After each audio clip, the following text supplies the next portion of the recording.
16 അധ്യായം. അനന്തരം ശിംശോൻ ഗസ്സയിൽ ചെന്ന് അവിടെ ഒരു വേശ്യയെ കണ്ട് അവളുടെ അടുക്കൽ ചെന്നു. ശിംശോൻ ഇവിടെ വന്നിരിക്കുന്നു എന്ന് ഗസ്യർക്ക് അറിവ് കിട്ടി. അവർ വന്നു വളഞ്ഞ് അവനെ പിടിപ്പാൻ രാത്രി മുഴുവനും പട്ടണവാതിൽക്കൽ പതിയിരുന്നു. നേരം വെളുക്കുമ്പോൾ അവനെ കൊന്നുകളയാമെന്ന് പറഞ്ഞു രാത്രി മുഴുവനും അനങ്ങാതിരുന്നു. ശിംശോൻ അർദ്ധരാത്രി വരെ കിടന്നുറങ്ങി. അർദ്ധരാത്രിയിൽ എഴുന്നേറ്റ് പട്ടണവാതിലിന്റെ കതകും കട്ടിളക്കാൽ രണ്ടും ഓടാമ്പലോടുകൂടെ പറിച്ചെടുത്ത് ചുമലിൽ വെച്ച് പുറപ്പെട്ട് ഹെബ്രോനെതിരെയുള്ള മലമുകളിൽ കൊണ്ടുപോയി. അതിന്റെ ശേഷം അവൻ സോരേക്ക് താഴ്വരയിൽ ദലീല എന്നു പേരുള്ള ഒരു സ്ത്രീയെ സ്നേഹിച്ചു. ഫെലിസ്ത്യ പ്രഭുക്കന്മാർ അവളുടെ അടുക്കൽ വന്ന് അവളോട്, നീ അവനെ വശീകരിച്ച് അവന്റെ മഹാശക്തി ഏതില്ലെന്നും ഞങ്ങൾ അവനെ പിടിച്ചുകെട്ടി ഒതുക്കേണ്ടതിന് എങ്ങനെ സാധിക്കുമെന്നും അറിഞ്ഞുകൊള്ളുക. ഞങ്ങൾ ഓരോരുത്തൻ 1100 വെള്ളിപ്പണം വീതം നിനക്ക് തരാം എന്ന് പറഞ്ഞു. അങ്ങനെ ദലീല ശിംശോനോട്, നിന്റെ മഹാശക്തി ഏതിലാകുന്നു? ഏതിനാൽ നിന്നെ ബന്ധിച്ചൊതുക്കാം? എനിക്ക് പറഞ്ഞു തരണം എന്ന് പറഞ്ഞു.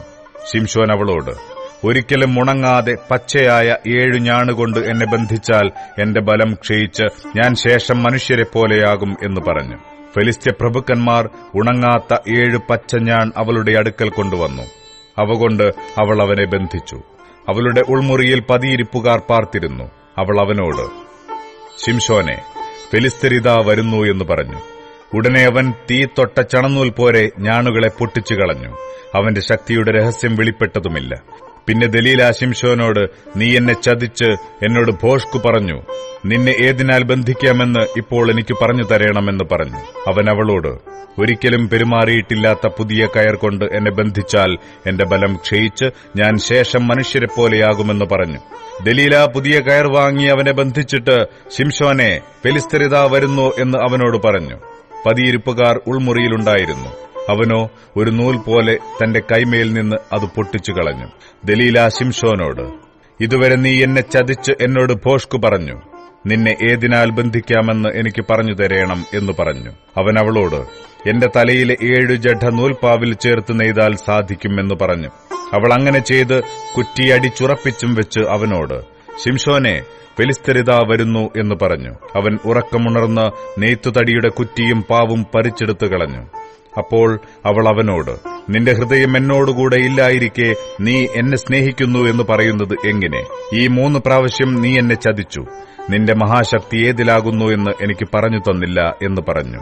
അങ്ങനെ അവൾ അവനെ ദിവസം പ്രതി വാക്കുകളാൽ ബുദ്ധിമുട്ടിച്ച് അസഹ്യപ്പെടുത്തി. അവൻ മരിപ്പാൻ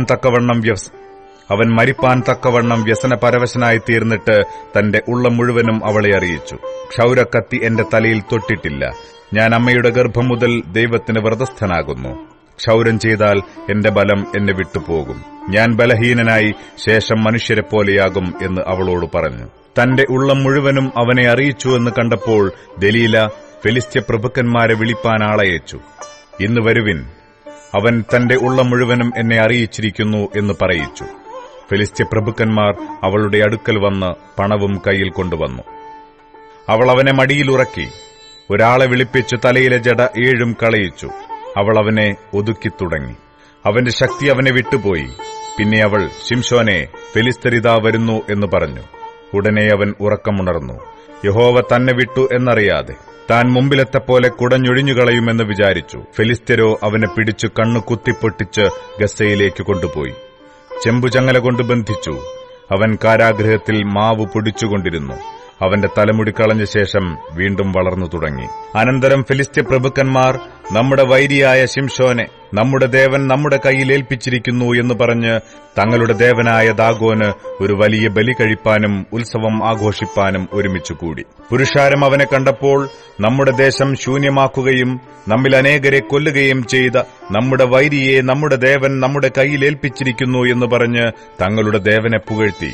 അവർ ആനന്ദത്തിലായപ്പോൾ നമ്മുടെ മുമ്പിൽ കളിപ്പാൻ ശിംശോനെ കൊണ്ടുവരുവിനെന്ന് പറഞ്ഞ് ശിംശോനെ കാരാഗൃഹത്തിൽ നിന്നും വരുത്തി. അവൻ അവരുടെ മുമ്പിൽ കളിച്ചു. തൂണുകളുടെ ഇടയിലായിരുന്നു അവനെ നിർത്തിയിരുന്നത്. ശിംശോൻ തന്നെ കൈക്ക് പിടിച്ച ബാല്യക്കാരനോട്, ക്ഷേത്രം നിൽക്കുന്ന തൂണുചാരിയിരിക്കേണ്ടതിന് ഞാനിവയെ തപ്പിനോക്കട്ടെ എന്ന് പറഞ്ഞു. എന്നാൽ ക്ഷേത്രത്തിൽ പുരുഷന്മാരും സ്ത്രീകളും നിറഞ്ഞിരുന്നു. സകല ഫെലിസ്ത്യ പ്രഭുക്കന്മാരും അവിടെയുണ്ടായിരുന്നു. ശിംശോൻ കളിക്കുന്നത് കണ്ടുകൊണ്ടിരുന്ന പുരുഷന്മാരും സ്ത്രീകളുമായി ഏകദേശം 3000 പേർ മാളികയിലുണ്ടായിരുന്നു. അപ്പോൾ ശിംശോൻ യഹോവയോട് പ്രാർത്ഥിച്ചു, കർത്താവായ യഹോവേ, എന്നെ ഓർക്കേണമേ. ദൈവമേ, ഞാൻ എന്റെ 2 കണ്ണിനും വേണ്ടി ഫെലിസ്ത്യരോട് പ്രതികാരം ചെയ്യേണ്ടതിന് ഈ ഒരു പ്രാവശ്യം മാത്രം എനിക്ക് ശക്തി നൽകണമേ എന്ന് പറഞ്ഞു. ക്ഷേത്രം നിൽക്കുന്ന 2 നടത്തൂണും ഒന്ന് വലം കൈകൊണ്ടും മറ്റേത് ഇടം കൈകൊണ്ടും ശിംശോൻ പിടിച്ച് അവയോട് ചാരി. ഞാൻ ഫെലിസ്ത്യരോടുകൂടെ മരിക്കട്ടെ എന്ന് ശിംശോൻ പറഞ്ഞു ശക്തിയോടെ കുനിഞ്ഞു. ഉടനെ ക്ഷേത്രം അതിലുള്ള പ്രഭുക്കന്മാരുടെയും സകല ജനത്തിന്റെയും മേൽ വീണു. അങ്ങനെ അവൻ മരണസമയത്ത് കൊന്നവർ ജീവകാലത്ത് കൊന്നവരെക്കാൾ അധികമായിരുന്നു. അവന്റെ സഹോദരന്മാരും പിതൃഭവനമൊക്കെയും ചെന്ന് അവനെ എടുത്ത് സോരയ്ക്കും എസ്തായോലിനും മധ്യേ അവന്റെ അപ്പനായ മനോഹയുടെ ശ്മശാന സ്ഥലത്ത് അടക്കം ചെയ്തു. അവൻ ഇസ്രയേലിന് 20 സംവത്സരം ന്യായപാലനം ചെയ്തിരുന്നു.